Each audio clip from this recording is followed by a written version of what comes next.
Assalamualaikum warahmatullahi wabarakatuh. Hai semuanya, nama saya Legia Lutfi Fauzia. Saya mahasiswi semester 2 dari jurusan Ilmu Hukum kelas B. Pada kesempatan kali ini, saya akan membuat video pembelajaran membahas mengenai hukum adat.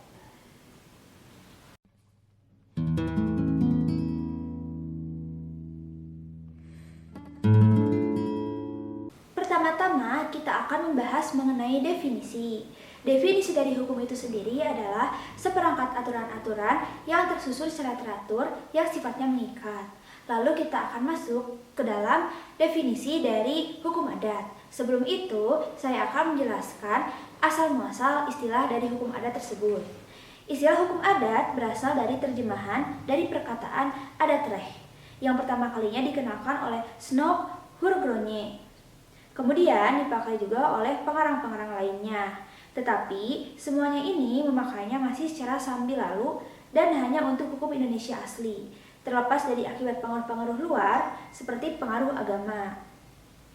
Van Vollenhoven lah yang memakainya secara sadar dan mempertahankannya sebagai istilah yang setepat-tepatnya untuk kaidah-kaidah yang dimaksudkan itu. Karena kaidah-kaidah ini sesungguhnya tidak diberi bentuk undang-undang dan peraturan-peraturan tertulis lainnya.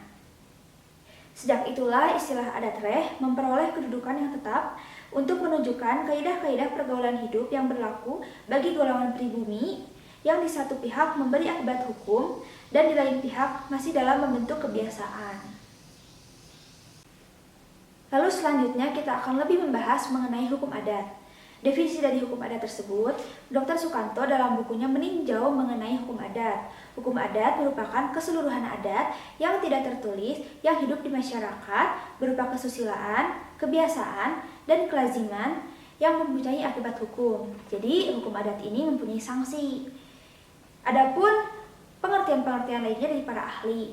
Yang pertama dari Profesor Supomo. Hukum adat adalah sinonim dari hukum tidak tertulis atau hukuman yang tidak dibentuk oleh badan legislatif.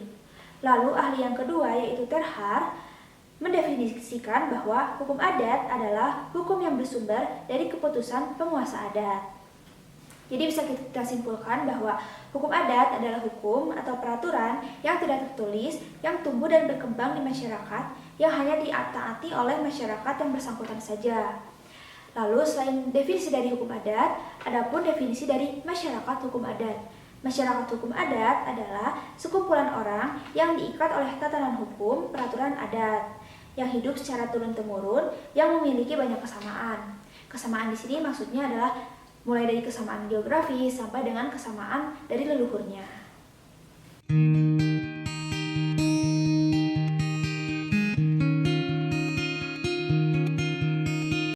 Selanjutnya, yang kedua, kita akan membahas mengenai bentuk hukum adat.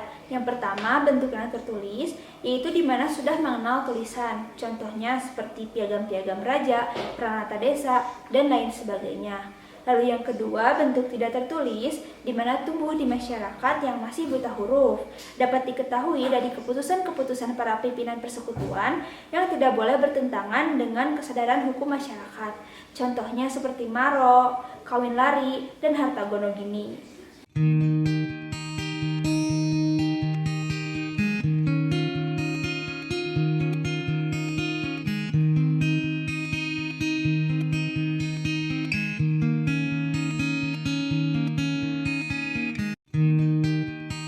Selanjutnya, kita akan membahas mengenai sifat hukum adat. Sifat yang pertama yaitu magis religius, yaitu alam pikiran masyarakat hukum adat dipengaruhi oleh alam goib. Setiap perbuatan masyarakat dilandasi agama dan kepercayaan. Tugas memelihara keseimbangan yang harmonis dipercayakan kepada kepala adat yang biasanya mempunyai kekuatan sakti dan disegani oleh masyarakat.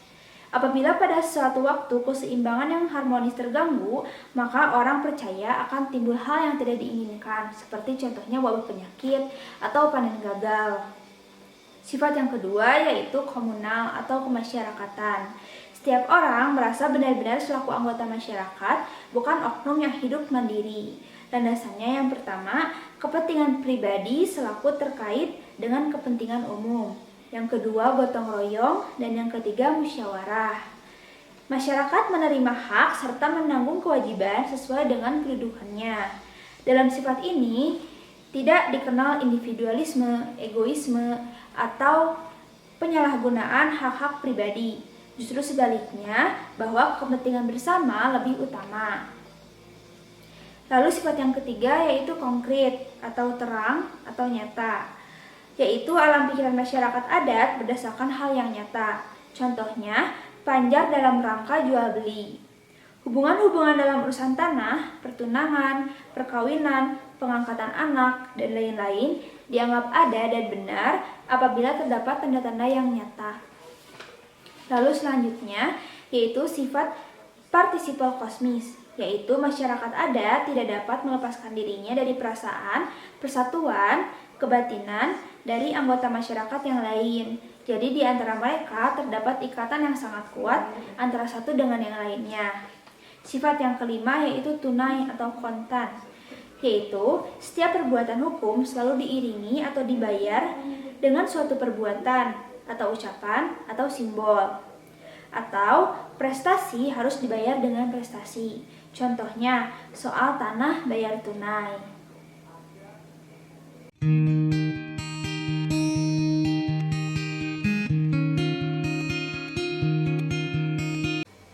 Selanjutnya, kita akan membahas mengenai teori receptio in complexu dari Van den Berg.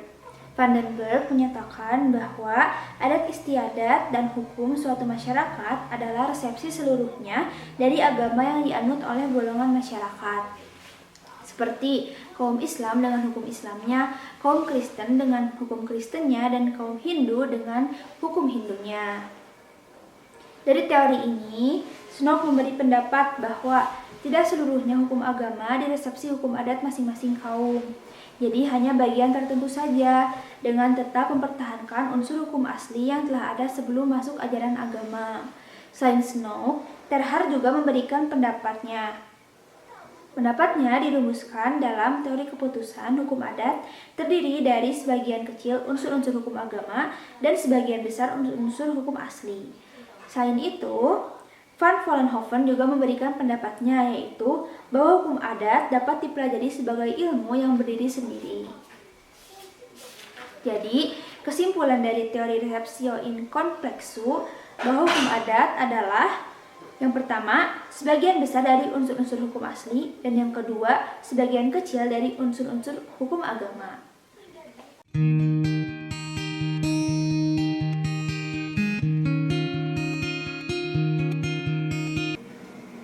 Selanjutnya, kita akan membahas mengenai perbedaan hukum adat dan hukum kebiasaan. Hukum adat berawal dari tradisi nenek moyang bangsa Indonesia yang turun-temurun. Sedangkan hukum kebiasaan berasal dari hukum asing yang diresepsikan ke dalam hukum Indonesia sebagai hukum asli Indonesia. Contohnya, sewa menyewa atau fidusia. Fidusia adalah suatu jaminan pinjaman yang berupa barang penggerak, tetapi barangnya dibiarkan tetap di bawah penguasaan pemiliknya.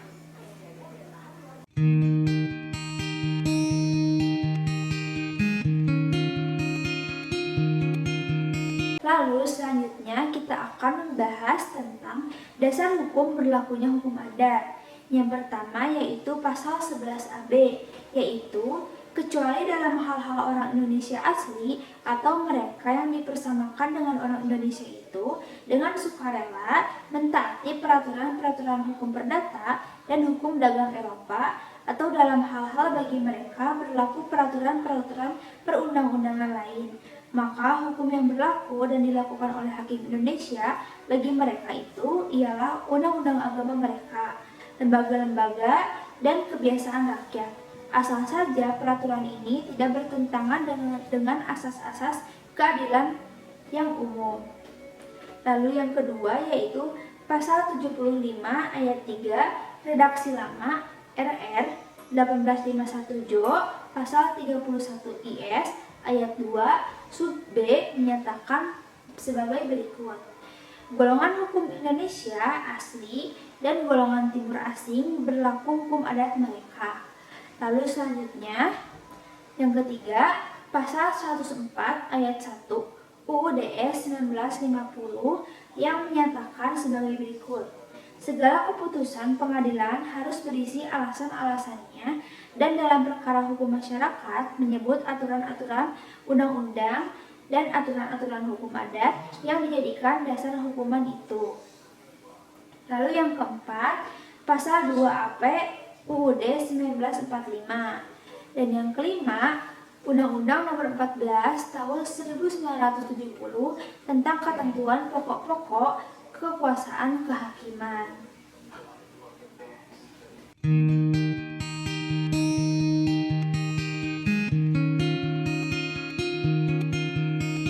Selanjutnya kita akan membahas mengenai persekutuan masyarakat hukum adat.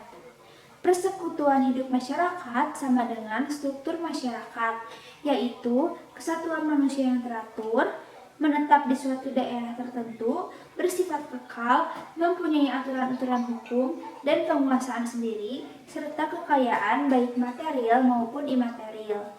Secara garis besar, persekutuan hukum adat dibagi menjadi dua bagian.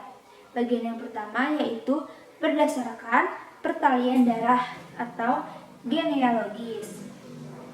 Genealogis dikenal tiga macam. Yang pertama, menurut garis laki-laki atau kebapaan yang disebut dengan patrilineal. Contohnya orang Batak, Bali, dan Ambon. Yang kedua, menurut keturunan garis perempuan atau keibuan yang disebut dengan matrilineal. Contohnya masyarakat Minangkabau dan Semendo. Yang ketiga, pertalian menurut garis ibu dan bapak atau disebut juga parental bilateral. Contohnya Jawa, Bali, dan Toraja. Dalam patrilineal, dalam menarik garis keturunan itu selalu dihubungkan dengan bapak, dengan bapak, dengan bapaknya lagi, sampai dengan bapak yang pertama. Dan setelah perkawinan, maka istri masuk menjadi anggota bagian keluarga dari suami dan diberi hak dan kewajibannya dalam lingkungan keluarga suaminya. Dalam hal warisan pun, yang berhak adalah anggota keluarga yang laki-laki, yang utamanya adalah anak laki-lakinya. Dalam corak kebapaan ini, kedudukan pria lebih tinggi daripada kedudukan wanita. Lalu, dalam matrilineal, menarik garis keturunan dari ibunya, dari ibunya lagi, dan ibunya lagi sampai ibu yang pertama. Sama seperti patrilineal. Maka, suami masuk menjadi anggota keluarga dari istri.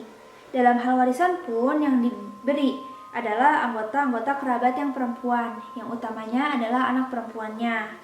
Dalam corak ini, kedudukan wanita lebih tinggi daripada kedudukan pria. Lalu bagian yang kedua adalah teritorial atau wilayah atau kedaerahan atau tempat tinggal. Dibagi menjadi tiga. Yang pertama yaitu masyarakat hukum desa atau perkampungan, di mana dalam masyarakat perkampungan tidak usah kerabat satu sama lain. Yang terpenting adalah mereka hidup dalam satu lingkungan yang sama di suatu daerah tertentu, seperti sebuah desa, dan merekalah yang membentuk desa itu. Contohnya seperti desa-desa di Jawa dan di Bali.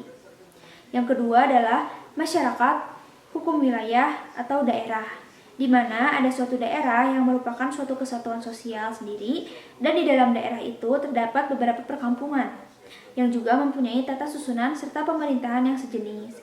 Tiap-tiap perkampungan itu merupakan daerah bawahan dan mengakui persekutuan daerah itu sebagai induknya yang dihormati dan diutamakan. Contohnya, Kuria dengan hutan-hutannya di Angkola. Lalu yang ketiga adalah masyarakat hukum serikat desa atau perserikatan desa, di mana terdapat hubungan kerjasama antara beberapa perkampungan yang berdekatan. Serikat ini terbentuk biasanya karena ada kepentingan bersama. Contohnya adalah di daerah Tapanuli Tengah. Dalam video pembelajaran kali ini, saya mengambil referensi dari buku Ibu Neng Yani Nurhayani, SHMH yang berjudul Pengantar Hukum Indonesia, dan buku dari Profesor Dr. Ahmad Sanusi SH, edisi keempat, yang berjudul Pengantar Ilmu Hukum dan Pengantar Tata Hukum Indonesia. Sekian video pembelajaran dari saya. Mohon maaf bila banyak kesalahan. Semoga manfaatnya dapat diambil oleh teman-teman sekalian. Terima kasih. Wassalamualaikum warahmatullahi wabarakatuh.